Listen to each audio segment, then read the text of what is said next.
ലോകത്തിൽ ഒരുപാട് മതങ്ങളുണ്ട്. അതിൽ ഒരു മതമാണ് ക്രിസ്തുമതം. ക്രിസ്തുമതത്തിന് മറ്റു മതങ്ങളിൽ നിന്ന് പ്രത്യേക ശ്രേഷ്ഠതകളൊന്നുമില്ല.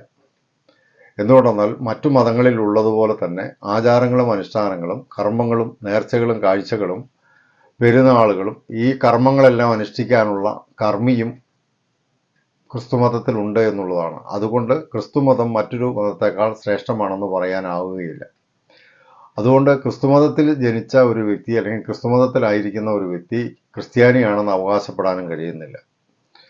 എന്നാൽ ക്രിസ്ത്യാനി എന്ന് പറയുന്നത് ക്രിസ്തു എന്ന വ്യക്തിയെ വിശ്വസിക്കുകയും ക്രിസ്തു എന്ന വ്യക്തിയെ സ്വീകരിക്കുകയും ചെയ്തുകൊണ്ട് ക്രിസ്തുവിൻ്റെ പ്രവർത്തനങ്ങളിൽ വിശ്വസിച്ച് ക്രിസ്തുവിൻ്റെ സ്വഭാവത്തിന് അനുരൂപമായി ഈ ലോകത്ത് ജീവിക്കുമ്പോഴാണ് ഒരു വ്യക്തി ക്രിസ്ത്യാനിയാകുന്നത്.